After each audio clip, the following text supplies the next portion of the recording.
दोस्तों, अभी अभी इसरो की तरफ से आदित्य L1 को लेकर इस वक्त की सबसे बड़ी खबर निकलकर सामने आ रही है कि आदित्य सूर्ययान ने सूरज की ओर दहाड़ मारते हुए अपने L1 पॉइंट के सफर में एक और पड़ाव पूरा कर लिया है, जिसमें इसने सूरज के नजदीक 15 लाख किलोमीटर के सफर में से 10 लाख किलोमीटर से ज्यादा की दूरी तय करते हुए पृथ्वी के प्रभाव क्षेत्र को भी पार कर लिया है और अब अपने मिशन में लगातार सफलता हासिल करते हुए इसने सूरज के नजदीक पहुंचकर वैज्ञानिकों तक फोटोज और वीडियोस के जरिए जानकारी भेजना शुरू कर दिया है, जिसे देखकर इसरो सहित सभी स्पेस एजेंसीज के भी होश उड़ गए हैं, यह देखते हुए कि भारत का सूर्ययान आखिर एक के बाद एक कीर्तिमान कैसे रचे जा रहा है। तो दोस्तों, आज की इस वीडियो में हम आपको बताने जा रहे हैं कि आदित्य L1 ने इसरो के वैज्ञानिकों तक कौन सी जानकारी भेजना शुरू कर दिया है और तो और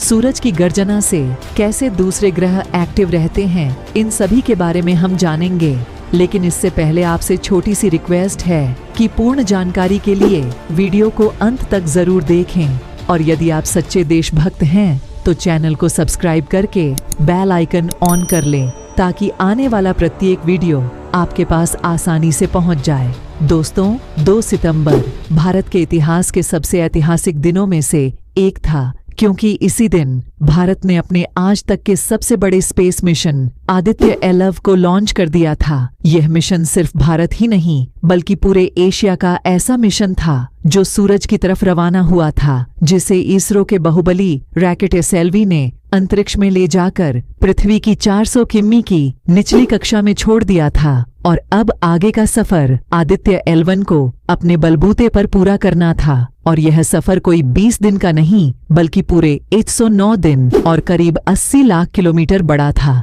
जिसे पूरा करने के लिए हमारे वैज्ञानिकों ने पहले तो इसके इंजन में थ्रस्ट फायर के जरिए पृथ्वी की निचली कक्षा में धकेला और फिर समय अनुसार इसकी कक्षा को बढ़ाया गया। 3 सितंबर को पहला मैन्योर पूरा करने के बाद इसे दूसरे कक्षा में डाला गया और फिर 5 सितंबर को इसने दूसरा मैन्योर भी पूरा किया। ठीक ऐसे ही 10 सितंबर को इसने तीसरा और फिर 15 सितंबर को चौथा मैन्योर परफॉर्म किया और अब इसे अंतिम बार पृथ्वी की आखिरी कक्षा में डाला जाना था, जिसे पूरा करके यह अपने 111 पॉइंट के सफर की ओर बढ़ सके और आखिर में 19 सितंबर को इसे पृथ्वी की आखिरी कक्षा में डाला गया, जिसे पूरा करने के बाद रात के करीब 2 बजे वैज्ञानिकों ने आधे घंटे तक इसके इंजन में थ्रस्ट फायर किए, जिसके बाद आदित्य सूर्ययान पृथ्वी की कक्षा को छोड़कर सीधे L1 पॉइंट की ओर रवाना हो गया और अब अपने मिशन में लगातार आगे बढ़ते हुए 30 सितंबर के दिन तो भारत के सूर्ययान ने कमाल ही कर दिया।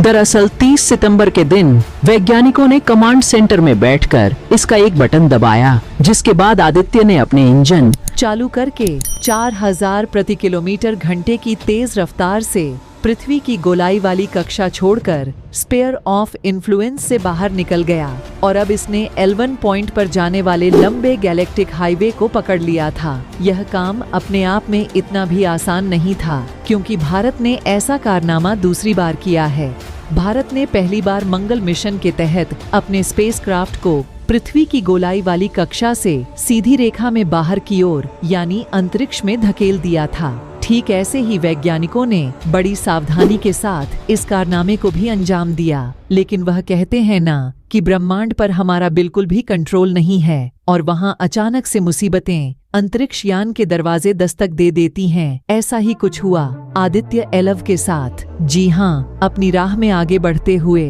भारत का सूर्ययान अचानक से अपनी राह से भटक गया था और दूसरी तरफ निकल पड़ा था, जिससे इसरो के हेड ऑफिस में भगदड़ मच गई थी, क्योंकि कोई भी स्पेसक्राफ्ट अपनी राह में 1 डिग्री भी इधर उधर निकल जाए तो हजारों किलोमीटर की रफ्तार पर चलते हुए वह अपनी तय की गई मंजिल से काफी दूर निकल जाता है और फ्यूल की कमी होने की वजह से उसे इतनी दूर से फिर वापस भी नहीं लाया जा सकता, जिससे पूरा मिशन धरा का धरा रह जाता है। इसलिए उस दिन जब आदित्य L1 अपनी राह से भटका, तभी इसरो के हेड ऑफिस में अलार्म बजना शुरू हो गया और इसरो के वैज्ञानिकों के पास आदित्य L1 की राह ठीक करने के लिए बस कुछ ही मिनट का समय बाकी था। तो जल्दी से वैज्ञानिकों ने अपने कंप्यूटर संभाले और परफेक्ट कैलकुलेशन करके तुरंत आदित्य L1 का इंजन फायर कर दिया, जिससे उसने तय किए गए एंगल पर मुड़कर अपनी रफ्तार बढ़ाई और देखते ही देखते अपनी राह में वापस आ गया।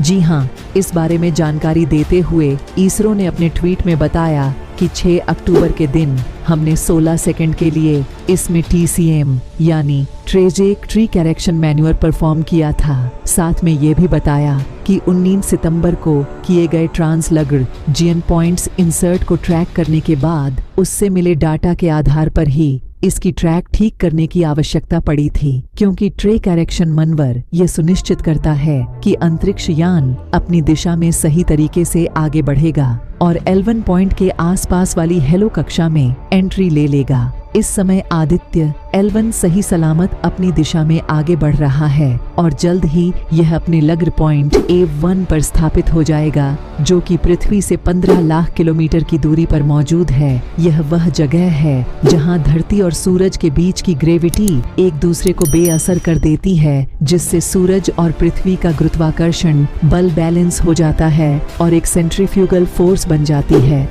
इस फोर्स की वजह से अंतरिक्ष यान को बिना किसी रुकावट के L1 पॉइंट पर स्थापित किया जा सकता है। इस पॉइंट की खास बात यह भी है कि यहाँ से सूरज पर 24 घंटे लगातार नजर रखी जा सकती है, जिससे सूरज में होने वाली गतिविधियों को आसानी से समझा जा सकेगा। वहीं वैज्ञानिकों का यह भी मानना है कि इस पॉइंट पर किसी भी ग्रहण से सोलर मिशन पर कोई असर नहीं पड़ेगा। दोस्तों, सूरज की स्टडी करने के लिए आदित्य L1 में 7 तरह के एडवांस पेलोड लगाए गए हैं, जो कि सूरज के द्वारा निकलने वाली रेडिएशन के बारे में स्टडी करेंगे और साथ ही सूरज के बाहरी परत कोरोना से निकलने वाले सौर तूफान और गर्म हवाओं के बारे में भी स्टडी करेगा। दोस्तों, आपको यह जानकर हैरानी होगी कि सूर्य के केंद्र का तापमान 15 मिलियन डिग्री सेल्सियस है, जबकि इसके बाहर की सतह का तापमान केवल 6000 डिग्री सेल्सियस है। लेकिन यही तापमान इसके वातावरण के आखिरी हिस्से यानी कोरोना तक पहुंचते पहुंचते 1 से 3 मिलियन डिग्री सेल्सियस हो जाता है। ऐसे में हैरान करने वाली बात यह है कि आखिर सूर्य की ऊपरी परत यानी कोरोना का तापमान उसके केंद्र से इतना ज्यादा क्यों है? वैज्ञानिकों का कहना है कि सूर्य पर आने वाले तूफानों की वजह से ऊपरी परत इतनी गर्म हो जाती है और क्योंकि यह भारत का पहला सोलर मिशन है, इसलिए आदित्य L1 अपने मिशन के जरिए इस अनसुलझे रहस्य से पर्दा उठाने की पूरी कोशिश करेगा। दोस्तों, भारत से पहले 22 मिशन ऑलरेडी सूरज पर भेजे जा चुके हैं। वहीं अमेरिका की स्पेस एजेंसी नासा भी काफी सारे सूर्य मिशन कर चुकी है और उसी में से एक मिशन सोलर पार्कर प्रोब था। दोस्तों, यह मिशन अब तक का सबसे कामयाब सोलर मिशन है, जिसने सूरज की बाहरी सतह कोरोना को पहली बार छुआ था और अभी भी यह सूर्य के चारों ओर चक्कर काट रहा है। और यही पार्कर सोलर प्रोब इस अंतरिक्ष यान में सूरज से निकलने वाली भयंकर आवाज को भी रिकॉर्ड किया है। आओ सुनते हैं, यह आवाज इतनी खतरनाक है